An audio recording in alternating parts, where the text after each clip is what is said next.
Vocês viram a programação aí? Viram a programação? Vocês imprimiram o livro? Quem imprimiu o livro aí? Uma, duas. Ele já comprou o livro. Bem, o curso vai ser mais ou menos em cima do livro, porque eu elaborei esse livro em 2009. 2009 elaborou o livro e ele não modificou muita coisa, não. Nós vamos passar para o nosso colega Fábio, para que eles possam dar para vocês os princípios de contabilidade, que é fundamental, mas é uma matéria chata e talvez por 30 minutos, certo, pessoal, não vou escutar princípios fundamentais da contabilidade, não, meu. Então o pessoal não quer ver. Eu vou passar para vocês aí este livro que eu fiz em 1974. Esse era o livro diário, antigamente. As folhinhas bem fininhas, né? Vocês viram falar nesse livro aqui? Quem já viu falar nesse livro? Viu falar, né? E quem já fez o livro diário nesse livro aqui? Mas na sua época de gelatina, não era? Depois foi manual. Depois da gelatina veio manual. Não. Você fez esse livro aqui com franela? Era franela. Como que funcionava, gente? A gente fazia na ficha tríplice, colocava a ficha tríplice aqui, era o copiativo, a gente fechava ele por lá em cima assim, colocava a franela em cima, aí virava e colocava na prensa e apertava, né? Aí contava 1, 2, 3, 4, 5, 6, 7, 8, 9, 10. Aí tirava a franela, estava copiado. Era assim que funcionava. Eu sempre falo uma historiazinha que quando todas as vezes que chegava no escritório, a primeira coisa que o contador mandava a gente fazer, imprimir, copiar o livro. O livro estava pronto, é só copiar aqui, né? Aí, meu cunhado, mandou copiar o livro. Em 1971, tem muita gente que não era nascida aqui, né? Aí eu comecei a copiar o livro, todo entusiasmado, né? Aí quando eu copiei mais ou menos umas 5 páginas, eu verifiquei que o livro estava de cabeça para baixo. Disse, meu Deus do céu, o que eu vou fazer, né? Antigamente a gente lançava o livro de saída na mão. Era caneta tinteiro. A gente lançava, tinha que ter a letra bonita para lançar o livro. Nessa época eu tinha a letra bonita. Você pode ver que essa primeira página aqui, depois eu vou passar para vocês, foi letra minha. Hoje eu não escrevo mais. Hoje eu não escrevo mais pela direita. Eu comecei a escrever pela canhota agora. Não dou conta de assinar pela direita mais. Tudo agora pela canhota. Quando vai ficando velho, não sei o que aconteceu. Então, se a vida vai se estender, eu tenho mais um bocado de tempo lá pela canhota de cá, né? Então, o livro foi e estava errado. Quando a gente fazia isso na mão, errava, a gente pegava que boa, colocava no cantonete e lá e apagava, né? Apagava, deixava, depois escrevia de novo. Aí eu pensei assim, olha, se isso aqui apagou, eu vou ver se apaga também, né? Fui lá e apaguei, apagou, né? Eu cheguei, coloquei um papel por baixo, apaguei as 5 páginas. Que boa. E deixei lá. Mas a consciência estava doendo. Deixei lá o livro, deixei separado direitinho, né? Depois fui no console, fui lá e copiei novamente. Copiou bonitinho. Deixei lá, né? Passado o tempo, né? Eu me lembrei assim, né? Será que aconteceu com aquele livro? E a consciência era pesada, né? Aí eu peguei o livro na prateleira lá, abri bem devagarzinho. Quando eu abri assim, ó, essas páginas aqui fininha, estava tudo comida pela que boa. Aí eu também voltei de novo, deixei quietinho lá e fui rezar durante 5 anos para que não chegasse um fiscal, certo, para me fiscalizar.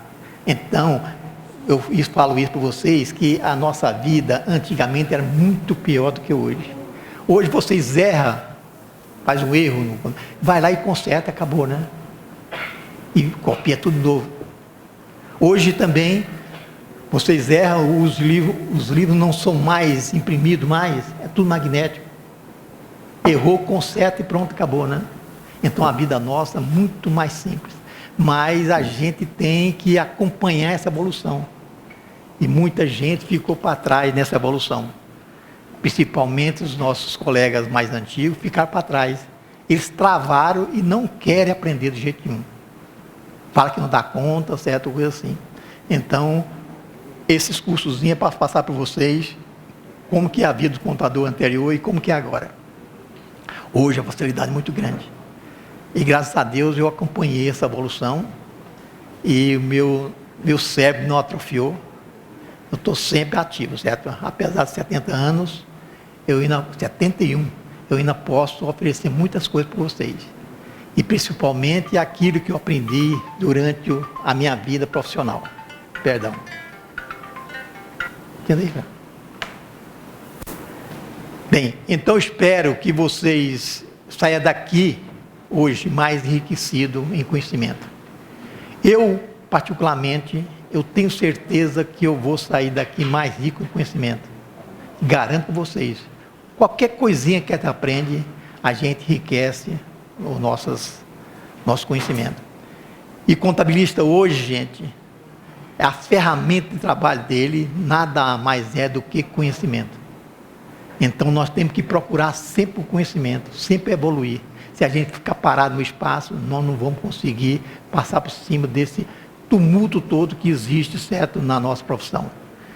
E a gente fica pensando, certo, é tanta coisa que vem, tanta coisa que a gente tem que aprender, mas isso é ruim, gente? Pergunto, é ruim ou é bom?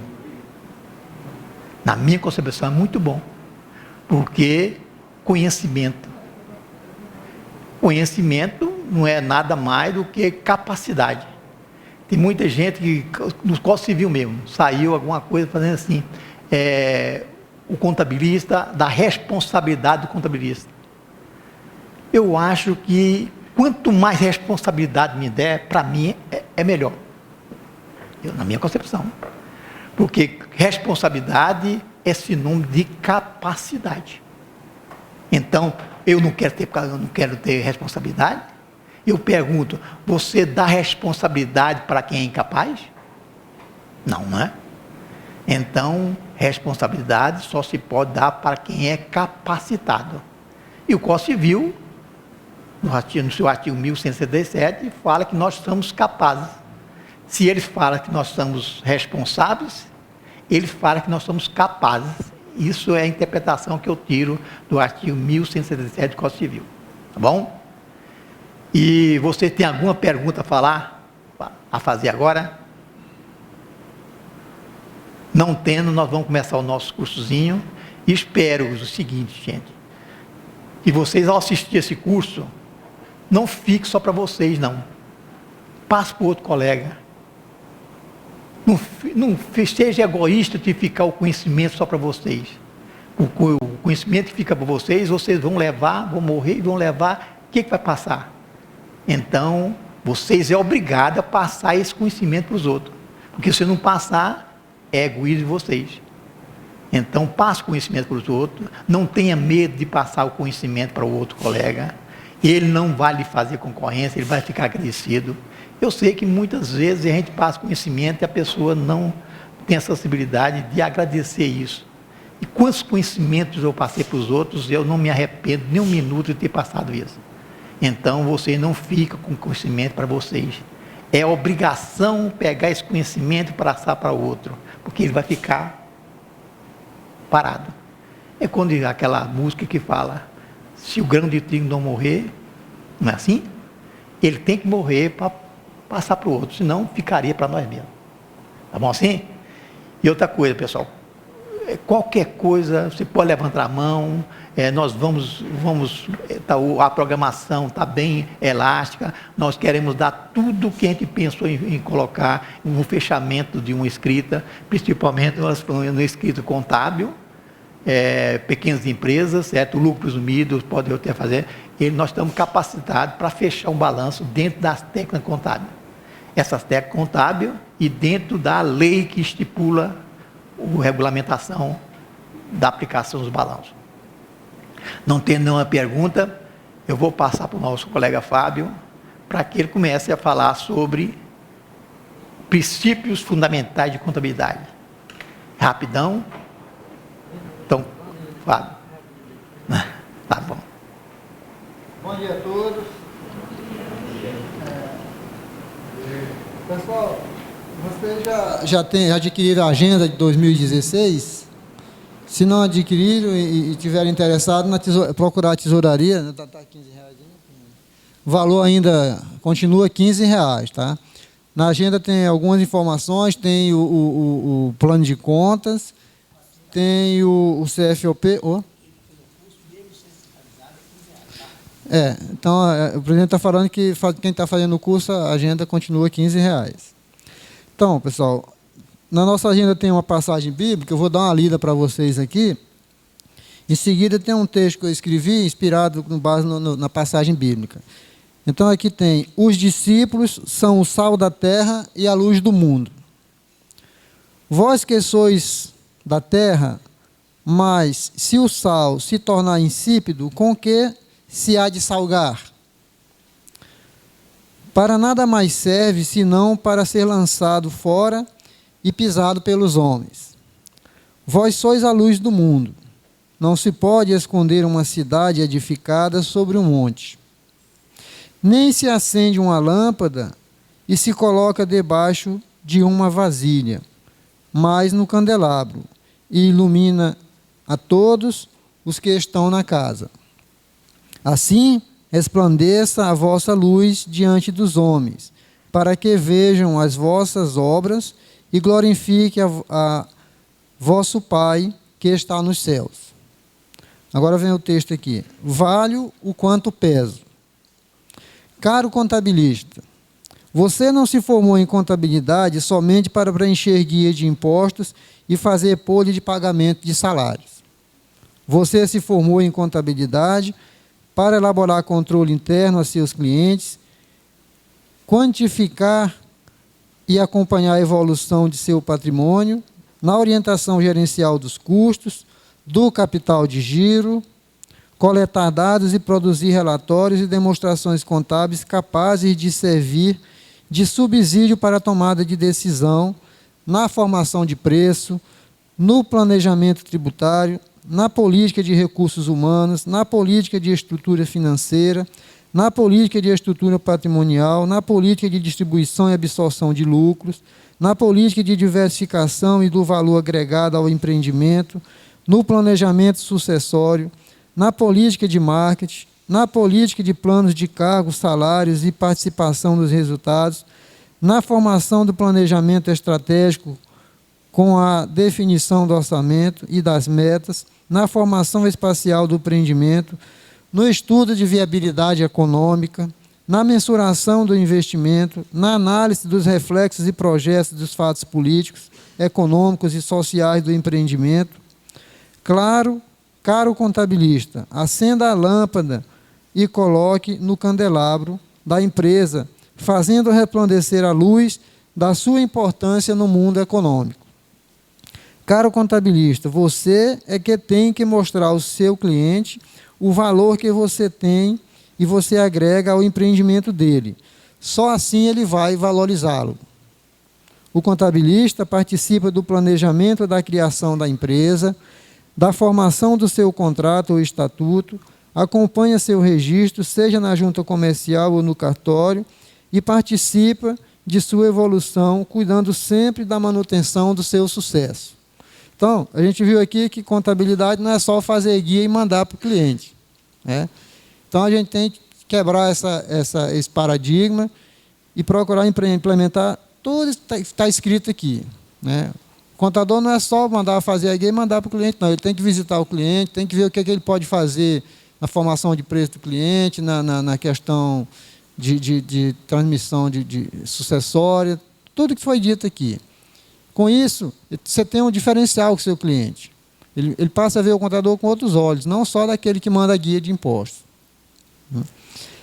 Nós estamos vivendo aí, passando por um ano de transição. Fala-se que 2016 talvez seja pior do que 2015, é questão a nível econômico, político e social. Então, a gente tem que estar colado no empresário, vendo, falando para ele, olha, esse ano você tem que dar uma freada nas suas compras, tem que rever seus custos, sob pena de ter que fechar o seu empreendimento. A gente não quer que o cliente quebre, porque o cliente quebrando, a gente tem reflexo, queda de honorário.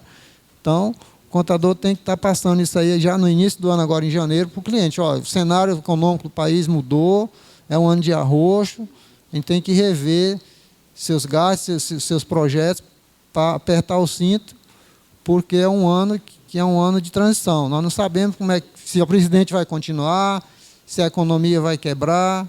Então, o papel do contador não é só fazer guia, tudo que foi lido aqui.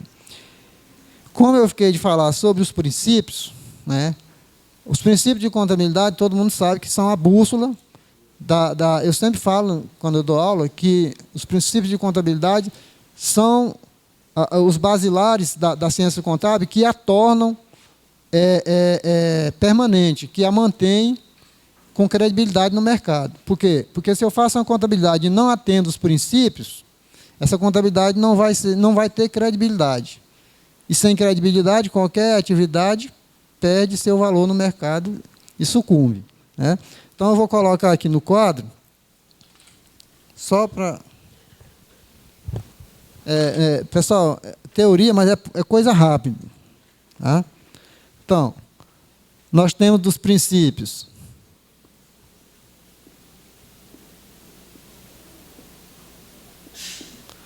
Primeiro,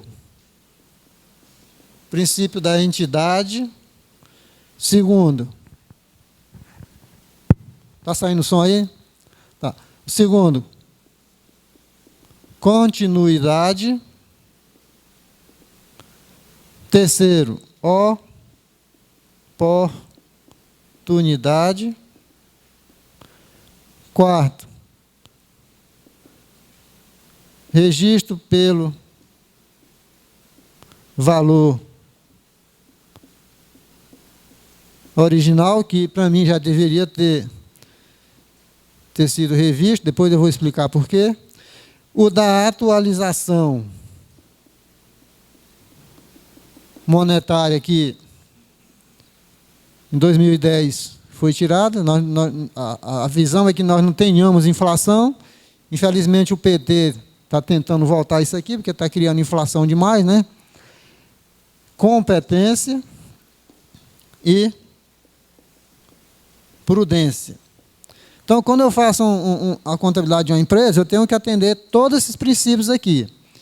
O primeiro, que os empresários continuam ainda, e a gente tem que quebrar a cabeça com eles de cumprir esse princípio aqui, porque o que é o princípio da entidade? O princípio da entidade consiste em dizer que o basilar da empresa é o patrimônio, e que ele tem que ser diferenciado, não pode ser misturado com o patrimônio do sócio. Então, o patrimônio da empresa é uma coisa, o patrimônio do sócio é outra. Infelizmente, nós vemos aí empresários que pegam a conta do banco e misturam as receitas da empresa com a dele. Eu pego a conta dele e jogo as coisas da empresa dentro. Você não vai fazer um lançamento no extrato bancário, você não sabe o que é receita, o que é dinheiro da empresa, o que é gasto da empresa, o que é gasto do sócio. Descumpre todo esse princípio aqui.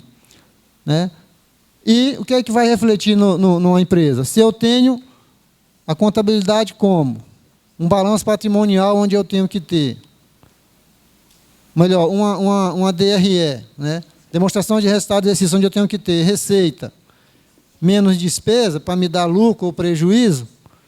Se nessas despesas aqui, vamos dizer que eu tenho uma receita de 100 mil. Se nessas despesas aqui eu estou colocando, misturando dentro da empresa, despesas da empresa com despesas de supermercado do sócio, com despesa de veículo do sócio, que não tem nada a ver com a empresa, o que vai acontecer? Se eu botar aqui uma empresa de 80 mil, o lucro da empresa vai me dar 20 mil. Só que dentro dessa despesa aqui, eu tenho despesa da empresa e despesa do sócio. Essa contabilidade aqui tem algum valor? Não tem. Por quê? Porque esse 20 mil que eu estou dizendo que é de lucro aqui, ele pode ser 40 mil. Né? Então, eu não tenho como eu mensurar corretamente o demonstrativo contábil da empresa. Por quê? Porque não se cumpriu o princípio da entidade. Então, a contabilidade não tem valor. Por quê? Porque aqui dentro desse lucro aqui, eu estou misturando empresa com as coisas do sócio. Então, eu tenho que separar o joio do trigo. Outro princípio, da continuidade. Né? O princípio da continuidade, ele fala que eu tenho que quantificar os valores da empresa, considerando que ela está em continuidade. Não colocar valor de liquidação. Os valores têm que ser valor de mercado. Porque senão eu estou colocando valores que não destoam do mercado. O da oportunidade, né? Esse princípio da oportunidade aqui, ele fala da integridade e da tempestividade. Né? Integralidade e tempestividade. Qual a importância do princípio da oportunidade? Eu vou dar um exemplo. O camarada tinha uma construtora, um exemplo clássico, né? E ele pensou, não vou contratar contador, não, vou tocar essa obra aqui sem contador. Né? No final do ano, lá, vou arrumar um camarada, ele faz um balancinho lá e tudo bem. Aí contratou peão para trabalhar, mestre de obra, o pessoal da almoxarifado fazer compras, tudo. Só que o pessoal viu que a empresa não tinha controle, e o cara do almoxarifado levava um cimento para casa, o cara do departamento pessoal combinou com os peões, o seguinte, você não trabalhou hora extra, mas eu vou colocar aqui tantas horas extras para você, você me dá uma parte e eu fico com outra. Ou seja, fizeram um esquema na construtora. Quando chegou no final do ano, que ela mandou o camarada fazer um balancinho, feijão com arroz, o cara era um bom profissional, disse, não, eu vou fazer o correto. Levantou tudo, fez e mostrou para o patrão, dono da construção, é o seguinte, você fez um orçamento de gastar 1.500.000 para construir o prédio, né? Pensou que ia ter um custo de 900 e ele sobrar 600 mil. Ocorreu que você gastou 1.900.000 e, melhor, você continuou pensando que tem uma receita de 1.500.000, só que a sua despesa foi de 1.600.000. Você teve um prejuízo de 100 mil. Aí eu pergunto, o cara começou a obra em janeiro, ele foi fazer o levantamento contábil em dezembro, constatou o quê? Que ele ia receber 1.500.000, gastou 1.600.000, teve um prejuízo de 100 mil. Tem como ele voltar no tempo e fazer as adequações, demitir quem estava roubando, fazer os ajustes, controle e tudo? Não tem. Né? Então faltou aqui o quê? Tempo, tempestividade. Né? Se ele tivesse levantado a contabilidade em janeiro, ele já ia detectar as distorções, os prejuízos e corria a tempo e adequava as soluções corretas. Mas, se eu faço a contabilidade lá na frente, não tem valor a contabilidade. O que adianta eu fazer em dezembro para constatar que desde janeiro eu venho errando, a empresa vem errando. Né? E a integralidade é que eu tenho que fazer a contabilidade na íntegra. Toda a contabilidade, não tenho que deixar nada de fora. Um papel higiênico que eu comprar, eu tenho que colocar, documentar de forma correta. Senão, a contabilidade não tem valor. Não adianta eu fazer pela metade e fazer fora do tempo. Outro exemplo clássico que eu sempre falo na faculdade. Qual é a instituição mais poderosa do planeta até hoje? Banco.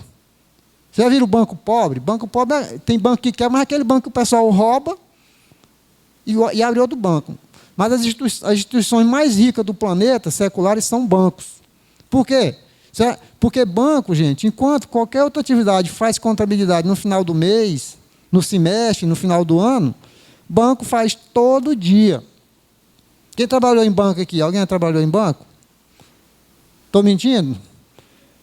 Banco faz contabilidade, terminou o final do expediente, faltou 2 centavos, faltou R$ 50. Qual foi? Foi o caixa tal. Cadê? Não tem. Tira do seu bolsinho e coloca aqui na gaveta. Né? Por quê? Porque o banco sabe que contabilidade é a bússola do empreendimento.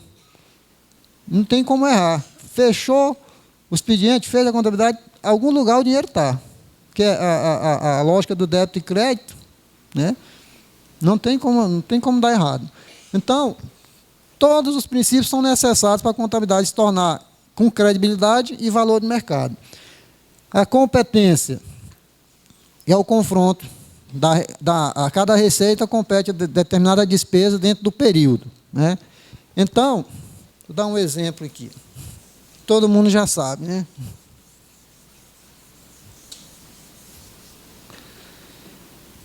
Eu tenho que confrontar a receita com a despesa para dar lucro ou prejuízo correspondente a determinado período. Senão, eu estou fazendo coisa errada. Exemplo, quando é que a gente paga a folha de pagamento? Geralmente a gente paga a folha de pagamento até o 5º dia útil do mês seguinte. Então, se eu estou em janeiro, eu vou pagar a folha de pagamento, né, no 5º dia útil de fevereiro, não é isso? Tá, então eu paguei em fevereiro, o camarada pensa, então o dinheiro saiu do caixa em fevereiro, vou fazer o quê? Eu vou debitar salário, vou creditar a caixa. Está errado, eu estou em fevereiro. Essa folha de pagamento é referente a quê? A janeiro. Né? Se eu for confrontar aqui a minha receita de 10 mil e colocar uma despesa de 6 mil, eu vou estar falando que em janeiro eu tive um lucro de 4 mil. Só que eu estou esquecendo que eu tive 1.500 de folha de pagamento. Olha a diferença. Qual vai ser o meu lucro se eu considerar esse salário que foi pago em fevereiro? Vai cair de 4 para 4 menos 1.500,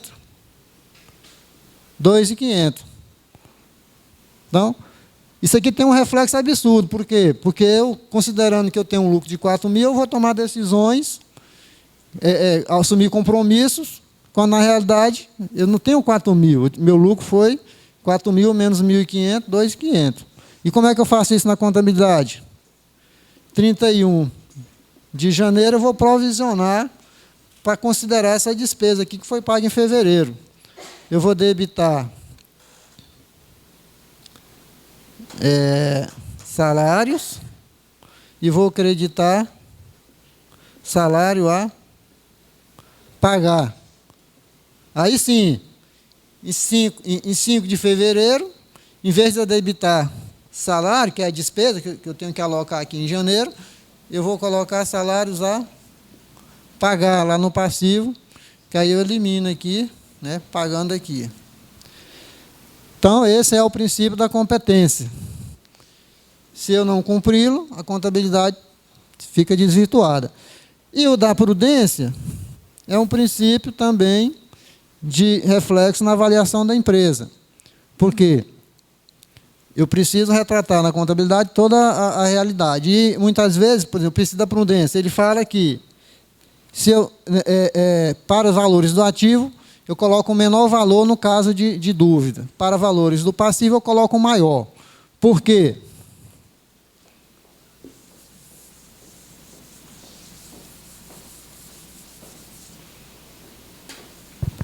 Se eu tenho aqui o balanço patrimonial, ativo, passivo, né? Então eu tenho um direito a receber aqui no ativo. Esse direito na justiça, eu posso receber 50 mil ou 90 mil. O princípio fala que eu prefiro colocar o menor valor. No passivo, se eu tenho uma exigibilidade para pagar, que aí está uma demanda na justiça, eu pode ser que eu venha pagar 70 mil ou 90 mil. Aqui já fala que eu tenho que colocar o maior. Por quê? Porque na hora que o investidor for analisar a empresa, se eu colocar o menor aqui, né, aqui vai estar um direito a receber menor, e eu vou colocar aqui o passivo maior, eu vou estar com a obrigação maior. Caso venha a dar para mim ganhar o maior aqui, ótimo. Mas eu não posso tomar uma decisão considerando o maior e de repente vai ser o menor. Vou tomar prejuízo. Mesmo jeito aqui, eu não posso considerar o menor a pagar, de repente eu vou ter que pagar o maior. Mas se eu colocar o maior e pagar o menor, aí já é uma decisão favorável, né? Então, são esses os princípios, a bússola da contabilidade, que nós temos que cumprir para manter a nossa profissão, a nossa ciência, que nos dá o pão de cada dia, com credibilidade no mercado, né? Sem contar que, não cumprindo isso aqui, você vai estar descumprindo o decreto-lei, que é a nossa lei de regência, a 9294, 95, de 43, né? 1943. Tá? Então, pessoal, é só uma noção básica, que todo mundo já sabia, só um lembrete dos princípios de contabilidade. Tá? Agradeço a atenção aí e passar a bola para o diretor Otávio.